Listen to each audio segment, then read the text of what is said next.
Jumpa lagi trader Indonesia bersama saya Maurits. Di hari ini kita akan mencoba membahas tentang analisa trading mingguan kita yang akan terjadi selama minggu yang akan berjalan minggu depan. Dari tanggal 9 sampai tanggal 13 Mei tahun 2021. Sebelumnya saya mengucapkan Assalamualaikum warahmatullahi wabarakatuh buat trader Indonesia dimanapun berada. Trader A-Market dimanapun berada. Seperti biasa trader, kita akan membahas secara fundamental, secara teknikal, secara sentimen, beberapa informasi yang coba saya rangkum dari minggu kemarin, minggu sampai minggu depan, apa yang akan terjadi, supaya bisa menjadi landasan untuk kita semuanya dalam bertransaksi. Oke trader, tanpa membuang waktu lama lagi, seperti biasa kita akan coba masuk ke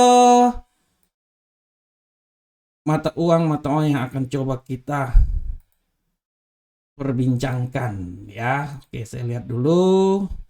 Sahabat trader, saya masuk. Oke, trader, saya masuk. Trader, seperti biasa, kita langsung masuk aja di platform kita. Seperti biasa, mingguan ini saya lebih banyak menggunakan platform dari TradingView. Ya, nanti harian baru saya akan mencoba menggunakan platform dari A-Market ya. Prinsipnya sama aja. Saya akan membuka acara ini dengan sedikit analisa dari, seperti biasa kita akan selalu mulai dari euro uncle saham dolar. Bagaimanakah perkembangan euro uncle saham dolar trader? Ini. Oke, kita masuk dari euro uncle saham dolar. Trader bisa lihat di sini. Di sini sangat jelas kita akan mendapatkan sedikit informasi dulu pada minggu lalu. Minggu lalu kita bisa lihat bahwa hasil pertemuan FOMC ya, hasil pertemuan FOMC yang membuat arah dari pergerakan sempat ya. Trader bisa lihat hasil pertemuannya itu hari Rabu malam ya, hari Rabu dini hari, hari Kamis dini hari, hari Rabu malam. Dia bisa memberikan arahan terhadap kenaikan dari euro uncle saham dolar. Trader bisa lihat daerah sini ya. Nah, ini dia. Trader bisa lihat di sini ya. Setelah dia mengalami kenaikan yang signifikan, nah ini dia ya. Nah, setelah dia mengalami kenaikan yang signifikan, besoknya berubah arah, dia lebih banyak menuju bearish ya. Nah, tapi trader saya bisa sedikit mengambil kesimpulan bahwa sebenarnya kenapa seperti kayak gitu, karena masih ada keraguan-raguan di saat semuanya udah berpikir bahwa nilai inflasi yang akan diberikan yang terjadi di Amerika dan pernyataan dari Jerome Powell, mereka akan menunggu bahwa kenaikan sebesar 75 bps ya, nilai rate-nya rupanya tidak menjadi kenyataan, makanya pasar lebih banyak berbalik arah pada hari Kamis dan dia mencoba lebih bearish ya.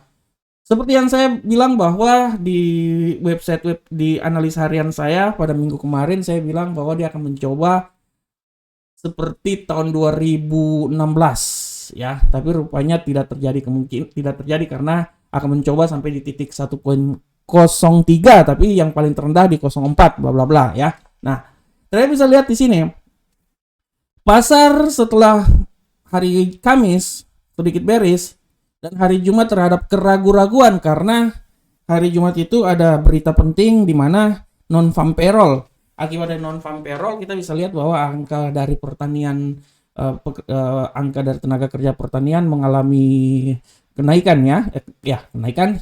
Nah, ini yang menyebabkan tendensi yang sangat kuat terhadap mata uang ini ya. Dan untuk minggu depan saya masih tetap beroptimis bahwa nanti besok pada hari Senin ini ada semua negara menunggu pernyataan dari Presiden Putin ya, karena hari besok tanggal 9 adalah hari kemenangan bangsa Rusia terhadap Nazi ya. Semua negara menunggu hasil pidato dari beliau dan saya yakin juga bahwa semua pasar juga akan menunggu hasil pidatonya. Setelah itu baru akan bereaksi. Karena untuk minggu-minggu dalam waktu sekarang ini keadaan geopolitik sangat mempengaruhi ya, sangat mempengaruhi. Oleh karena itu trader bisa lihat di sini, saya masih beranalisa bahwa minggu depan arah kenaikan dari Euro angkel saham dolar ini dia lebih ke bullish, ya. Dia akan mencoba masuk sampai ke titik 1.0700. Ini nilai psikologi ya. Trader bisa lihat di sini ya, di moving average di sini ya. Nah, saya bisa sedikit mengambil kesimpulan bahwa dari moving dia akan mencoba sampai menembus di 1.070000. Ya, nanti setelah itu baru kita akan melihat arahnya kemana.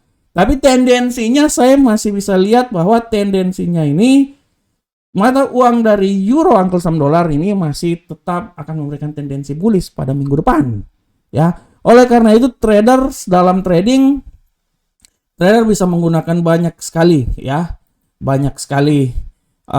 fungsi dari pending order ya. Misalnya trader menunggu di sini ya, menggunakan pending order di situ. Misalnya ya, kalau terjadi kenaikan ya. Nah, baru trader bisa mengambil keputusan dalam kapan entry dan kapan stop. Ya. Tapi secara garis besar saya bisa bilang bahwa pergerakan dari mata uang euro angkel saham dolar ini pada awal minggu ini dia lebih cenderung lebih banyak bearish. Dia akan mencoba sampai ke 1.0700 dan setelah itu kita akan melihat arahnya ke mana. Betul, saya memprediksikan dia akan balik arah ya, dengan titik terendahnya itu di 1.04236. Tapi tidak tertutup kemungkinan bahwa dia akan juga naik sampai ke level sini. Nah, 1.08795. Segala sesuatu masih bisa terjadi. Tapi cara prediksi saya, kita akan melihat hasil dari besok pidato dari Presiden Putin, dan setelah itu kita akan melihat ke depan seperti kayak gimana. Karena dari sisi kalender ekonomi, kalau trader lihat di sini, sisi kalender ekonomi untuk minggu depan ya, untuk minggu depan kalender ekonominya ya, sisi kalender ekonomi ya, untuk minggu depan saya bisa bilang bahwa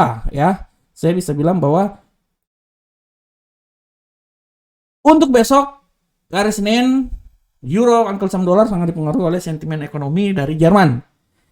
Hari Rabu baru harap dilihat. Tapi hari Rabu ingat juga ada pernyataan dari Gubernur Sentral Bank Eropa di sana, Christine Lagarde. Ya, nah harus diperhatikan. Nah setelah itu nanti hari Kamis baru ada klaim pengangguran awal. Ya, pengangguran semakin berkurang di sini ya. Kita akan lihat di sini. Nah ini trader harus benar-benar perhatikan. Tapi kalau menurut saya besok, menurut analisa saya besok Euro USD punya peluang besar terjadi kenaikan.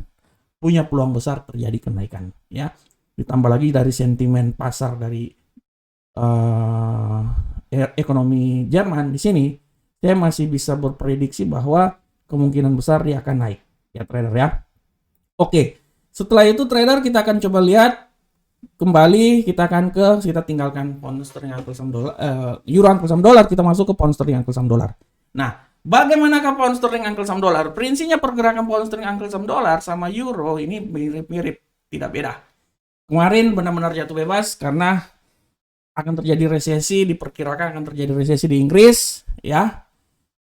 Pound sterling tidak bisa menahan kekuatan yang dari mata uang dolar, di mana mata uang dolar mencapai nilai tertinggi selama 20 tahun terakhir, ya.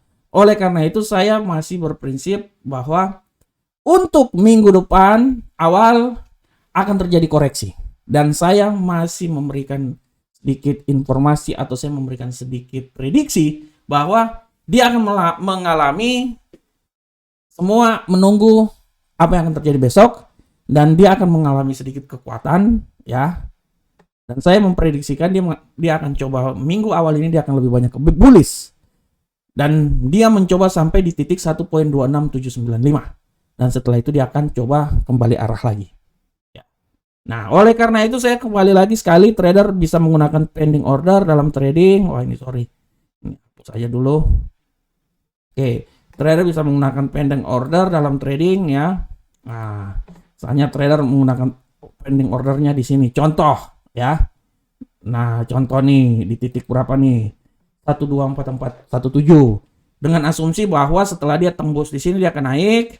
Nah, nanti trader tinggal melihat aja take profitnya di mana, stop lossnya di mana. Nanti setelah dia masuk di sini bisa terjadi pembalikan arah, trader bisa open posisi lagi ya. pembalikan arah lagi. Semua tergantung dari trader sendiri yang menganalisa. Tapi secara garis besar saya bisa bilang bahwa untuk awal minggu depan ini akan terjadi penguatan bullish di pound sterling angkel saham dolar, ya. Dan setelah itu pergerakan harga akan wait and see dan kita akan melihat ke depan seperti kayak gimana. Tapi saya masih berasumsi bahwa minggu depan adalah minggu di mana semua akan balik arah. Semua akan balik arah, baik itu pound sterling, euro, gold, dan lain-lain. Ya. Oke, selanjutnya kita masuk ke gold. Bagaimana ke gold emas hari ini? Nah, trader, emas kalau menurut analisa saya untuk minggu depan tidak ada pilihan lain lagi, emas akan naik. Kenapa? Karena memang akan naik. Karena memang akan naik. Ya, betul. Kemarin hawkish, ya, sehingga emas benar-benar dia turun, ya. Dia benar-benar turun, ya. Tapi tendensi yang saya pikir adalah emas pada minggu depan dia akan naik, dan saya berestimasi bahwa dia akan naik sampai titik tertinggi di 1937. Oh, memang benar, dia akan mencoba melewati di titik sini, ya. Dia akan mencoba melewati di titik sini, ya. Dia akan mencoba melewati di titik Oke. Dia akan mencoba melewati di titik sini. 1923.31. Kalau dia bisa melewati titik ini, dia akan naik sampai ke 1937.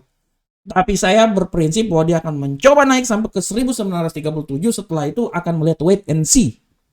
Kalaupun dia terjadi penurunan dia yang paling terendah itu mungkin menurut saya paling terendah itu di 1883. Oleh karena itu diharapkan trader dalam trading bisa menggunakan pending order, ya. Misalnya menggunakan pending order daerah sini, contoh ya, berasumsi daerah sini, ya. Nah, oke. Ya. 1883. Dengan asumsi bahwa dia akan terjadi kenaikan sampai di sini, ya. Tergantung trader mau gimana, mau closing, habis itu open posisi lagi, turun ke bawah. Tapi saya mengambil kesimpulan bahwa mata uang aset gold akan naik pembukaan minggu depan sampai ke 1937. Setelah itu akan kita lihat wait and see. Itu nilai yang paling maksimal, ya. Walaupun di 23 di sini 1922 itu adalah nilai yang paling relatif yang bisa dicapai oleh gold dalam kenaikan. Oke trader, selanjutnya kita akan masuk ke Brent. Nah, untuk Brent prinsipnya sama trader. Brent kekuatannya masih sangat kuat untuk naik. Saya berasumsi bahwa Brent ini pada permulaan minggu ini dia masih tetap akan kondisinya akan naik. Bisa lihat juga di RSI ini arah naik. Dan dia masih bisa naik menurut saya ke 119 atau 120 per barrel. Dan setelah itu kita akan lihat pergerakan ke depannya seperti kayak gimana. Ya, oleh karena itu trader bisa mengambil posisinya terserah, misalnya mengambil posisinya di sini, contoh, ya, bisa mendapatkan sedikit keuntungan dan akan menunggu di saat dia kalau pembalikan arah lagi, ya, baru trader bisa mengambil arah lagi, berbalik arah, sell. Tapi secara garis besar saya bisa bilang bahwa kemungkinan besar dia akan lebih banyak menuju bullish. Kemungkinan besar kalau saya lihat semua pasar kemungkinan besar bullish, kecuali kripto. Kalau kripto permulaan saya bilang bahwa dia akan sedikit bearish dulu, tapi setelah itu dia akan mencoba untuk naik lagi ke atas, ya. Oke, trader bisa lihat di sini, ya. Oke. Selanjutnya trader kita lihat di Bitcoin. Nah, bagaimana ke kripto? Nah, kripto ini waduh, baru pertama kali saya prediksi, bukan salah tapi di luar prediksi saya. Kripto hari ini dia turun sampai ke level 34.440 sekarang ini. Dan saya masih bisa melihat bahwa dia masih bisa punya peluang turun sampai ke 32.000. Masih bisa punya. Tapi setelah itu baru dia akan naik ke atas. Oleh karena itu kalau menurut analisa saya, kripto untuk beberapa hari ke depan dia akan turun dulu sampai menuju ke titik 32.000. Setelah itu dia akan pantul balik ke atas menuju ke 38.000 yang adalah nilai paling tertinggi. Nilai paling tertinggi. Sekarang kripto udah tidak seperti kayak dulu. Sekarang kripto sangat tergantung dengan kebijakan yang dikeluarkan oleh The Fed.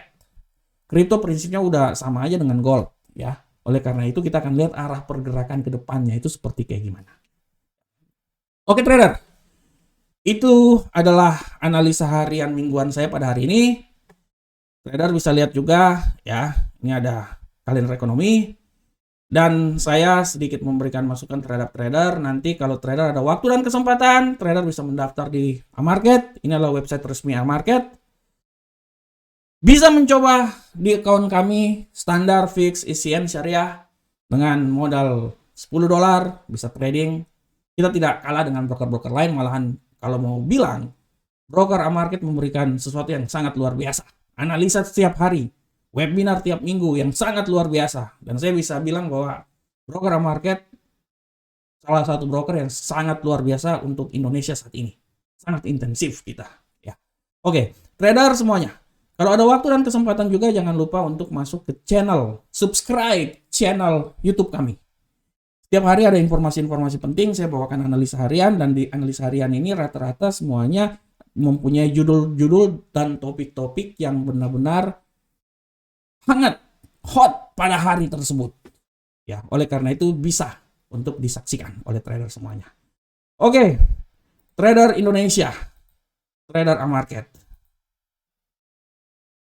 Demikianlah analisa mingguan saya pada hari ini. Saya berharap semoga analisa ini bisa sedikit memberikan dampak buat trading trader semuanya.